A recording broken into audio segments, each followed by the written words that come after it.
With the titular character now gone, there will probably have to be someone to replace him, take on the mantle. Maybe it will be Shuri. That is, if Marvel decides to follow her comics history. We will probably learn a lot more about Wakanda and how the entire thing works, but also what all the earthquakes were about, with the long-awaited Namor the Submariner having the same concerns, which are the reasons why he might feel ready to come to the surface and protect his people. Stand down! As we all know, the star of the franchise, Chadwick Boseman, is no longer with us, and yes, nothing will ever be the same without him, but the show must go on. One of the best things Marvel Studios could have done was to retire the character and not recast T'Challa, aka Black Panther, which is exactly what they decided to do, and that is the reason why we're going to get a completely different Black Panther sequel. One that has just finished with the post-production side of things, according to the director of the new movie, Ryan Coogler, who announced the news a few weeks ago. The story will not be straightforward, which can be seen by all the news that came with the project of it probably being one of the hardest movies to do. After the shakeup in the script and the narrative of the sequel, and the last break with the filming of the movie, we finally have something on our hands as to where the movie will take us. And that is an even deeper exploration of Wakanda, the fictional country we came to learn a few years back. The title of the sequel itself, Black Panther: Wakanda Forever, hints towards just that. He slipped through our hands. Slipped. To this day, no one outside of Marvel Studios and the people working on the project know anything about what this exactly means. Every movie needs a lead, and with T'Challa gone, we can see Wright's Shuri as the next in line candidate to take on the lead role of the sequel, which should not come as a surprise considering how she, together with Chadwick, were the two breakout stars of the first film. With that in mind, we think it is time for us to take a little bit deeper dive into things and see what all the rumors are and just what is in store for us moving forward. And you would not want to miss this, as there are some interesting details you should know about the sequel. We mentioned before the factor of having Chadwick on set. Well, Black Panther actor Danai Gurira, who portrayed the role of Mukathu, an elder of the border tribe, spoke about the experience and the on-set energy for the sequel. From what we managed to hear from him, he is very excited about working with Marvel Studios, as both Ryan Coogler and the cast were just amazing to share a room with. A family atmosphere, as he likes to put it. He also added that Boseman's absence can be felt, but he and the others are going to keep flying the flag and tell the story that needs to be told, because it is an incredible story, which will lead to an incredible movie, Sapani added.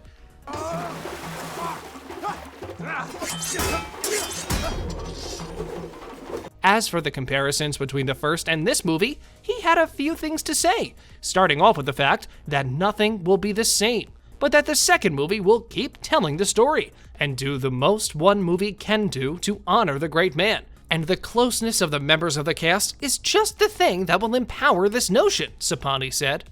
With everything taken into consideration, we can see that there are a lot of expectations about the movie from the people working on it. So you can imagine what we will think when the movie blows away when it releases in theaters on November 11th, 2022. We're here to tell you that despite all the COVID-19 delays and everything else that has happened regarding the project, the faith the cast have in the franchise is probably a good enough confirmation about the movie exceeding all of our expectations. A movie that will pay a successful tribute to the late King of Wakanda, and a movie that will be meaningful expansion for the wider MCU story.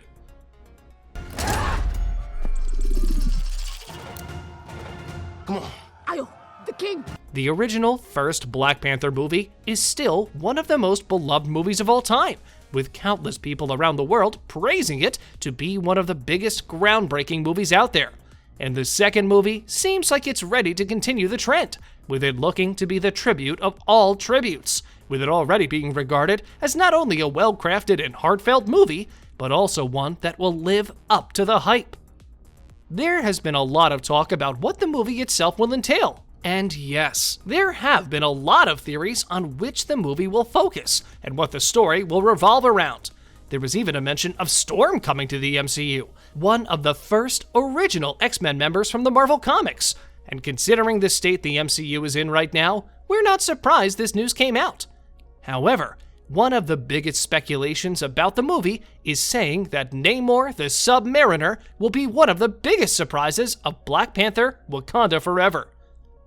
The first mention of Namor came in Iron Man 2, when we saw that S.H.I.E.L.D. is monitoring a hotspot in the Atlantic Ocean, particularly an area that is generally taken to be where the mythological underwater city of Atlantis is based.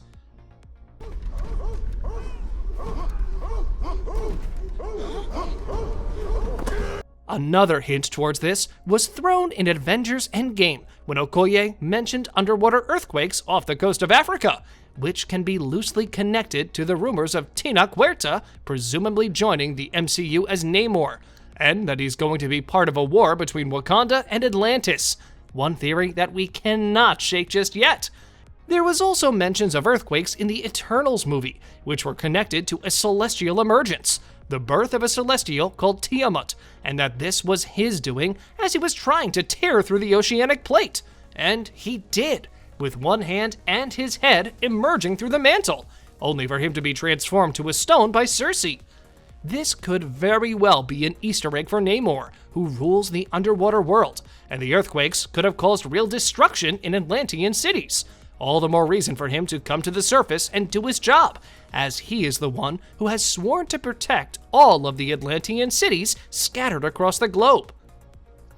Namor's people have presumably been keeping their heads down in an attempt to prevent the surface world knowing of their existence, and everything that has happened over the last couple of years, the earthquakes, Thanos' snap bringing destabilization, and the amount of pollution humanity is generating, can all be reasons for the Atlanteans to feel tired of being victims.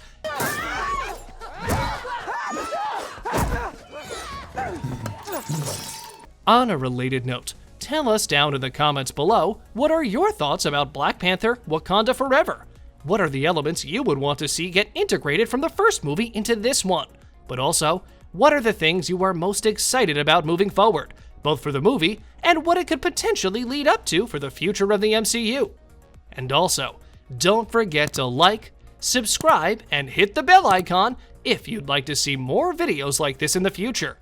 Thank you for watching, and we will see you next time.